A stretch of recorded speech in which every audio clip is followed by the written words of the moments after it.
बहुत बेहतरीन, यूनिक और रेयर एक कॉन्सेप्ट पर काम हो रहा है मिशन पढ़ेम पढ़ाएम में। मिशन पढ़ेम पढ़ाएम को आप लोग सब जानते हैं।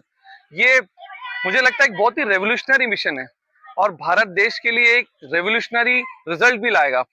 उसका रीजन ये है कि हर संस्था, हर व्यवस्था, हर सिस्टम अपने हिसाब से काम कर रहा है और हम सब और सारा सिस्टम जो है, चाहे वो इंडिविजुअल लेवल पे हो या ऑर्गेनाइजेशनल लेवल पे हो, जनरेशंस को बनाने का काम कर रहा है, देश को बनाने का काम कर रहा है। इसके पहले भी हमने कहा था कि देश को, अगर किसी देश को आपको बनाना है, विकसित करना है, विकसित भारत करना है, आत्मनिर्भर भारत करना है, तो आपको वहां की नस्लों को, वहां की जनरेशंस को बनाना पड़ेगा।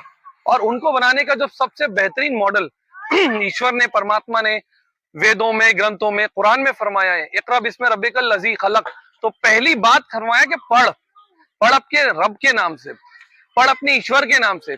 तो पढ़कर उस ईश्वर को पहचानना है, उसकी सृष्टि बनाने के निजाम को पहचानना है, उस सृष्टि के अंदर हमको क्या कार्य, क्या पर्पस करना है, क्या जिम्मेदारी करना है, इसको पहचानना है। ये हम कब पहचानेंगे?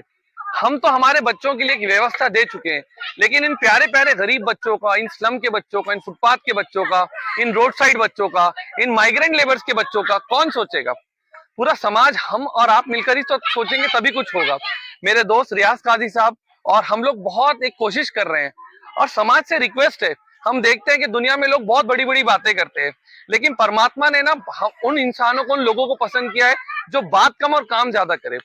देखिए, सारे पूरे सृष्टि में दूत आए हैं, प्रॉफिट्स आए हैं, बड़े बड़े भगवान के अच्छे लोग आए, उन सब ने बात कम कही और काम ज्यादा किया है। हम सब से, आपकी, हमारे पूरे मिशन पढ़ेम पढ़ाएम की टीम की आपसे रिक्वेस्ट है, समाज से रिक्वेस्ट है, सोसाइटी से, आप हमको चंदा वगैरह नहीं दिए तो चल जाएगा, लेकिन आप कैसा सपोर्ट कर सकते हैं इस सिस्टम को, आप भारत देश के इस भविष्य को, इस समाज के भविष्य को, जिससे कल आपको, हमको डर लगता है कि कहीं अगर बिगड़ गया तो हमारे आपके भी कुछ बिगाड़ हो जाएंगे जिंदगी में, हमारे आपके भी नुकसानात हो जाएंगे कुछ।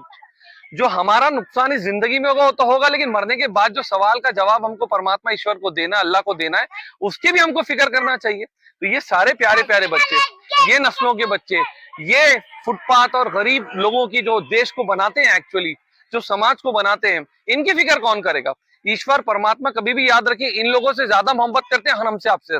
भगवान ने अगर इनको पैसा, दौलत, घर दार नहीं दिया, लेकिन कोई बात नहीं, भगवान इनको सबसे पहले स्वर्ग में डालेगा, सबसे पहले इनको भगवान खुश रखेगा, हमसे, आपसे पहले। तो ये जिम्मेदारी किसकी है?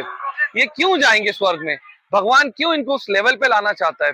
अगर हम और आप वाकई में स्वर्ग जाना चाहते हैं, दुनिया में कामयाबी, नेम फेम अगर हम अचीव करना चाहते हैं, तो जाहिर बात है हमको इस बच्चों के इस रास्ते को, इन लोगों के रास्ते को, भगवान ने जो रास्ता हमको बताया उसको समझना पड़ेगा।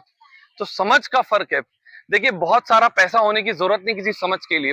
भगवान से हिदायत की, भगवान से गाइडेंस की दुआ करना चाहिए। हमारे साथ बहुत अच्छे अच्छे लोग हैं जो साथ देते हैं, जान से भी, माल से भी, वक्त से भी, सलाहियत से भी। मैं चाहता हूं कि हम सब, रियाज काजी साहब, हम लोग की कोशिश ये कि ऐसे मौके पर, ऐसे रेवोल्यूशनरी मिशंस को, जो इंसान जब जहां इस चीज को देख रहा है उसको सपोर्ट करे। भगवान ने जिस एतबार से नवाजा है उस एतबार से साथ दे। जाहिर बात है, आपके सपोर्ट और कार्यक्रम के मतलब विस्तार से ही इन नस्लों का फायदा होगा, इन माँ बाप का फायदा होगा, अल्टीमेटली देश का फायदा होगा। बहुत सारी बातें करने के लिए मैं आपका भी शुक्रिया अदा करता हूँ। मीडिया हमेशा बहुत अच्छा साथ देती है। मिशन पढ़ेम पढ़ाएम, रियाज काजी सर और मैं एडवोकेट सलमान अहमद, हम लोग आपका बहुत बहुत धन्यवाद करते हैं। इस समर कैंप को एक रेवोल्यूशनरी एक्टिविटीज, जिसमें कलर्स, क्रिएटिविटी, हेल्थ का, एकेडमिक्स का, फिटनेस एंड फन का, आउटडोर फन का और टैलेंट एंड एक्टिविटीज को हम लोग कर रहे हैं। इसमें आप साथ दीजिए, जिस तरीके से भी योगदान दे सकते हैं, जान से, माल से, जिस तरीके से भी भगवान आपको देता है उस तरीके से करिए और इस मिशन को नेक्स्ट लेवल लेके जाना है। भगवान हम सबको, आपको टेस्ट कर रहा है कि भगवान ने जो हमको दिया हम उस पर खरे उतर रहे कि नहीं उतर रहे।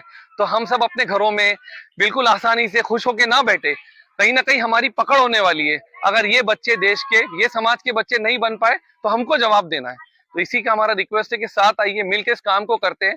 अकेले करना किसी के भी बस का नहीं है, सब लोग मिलकर काम करते हैं और देश को सशक्त और एक बेहतरीन देश बनाते हैं।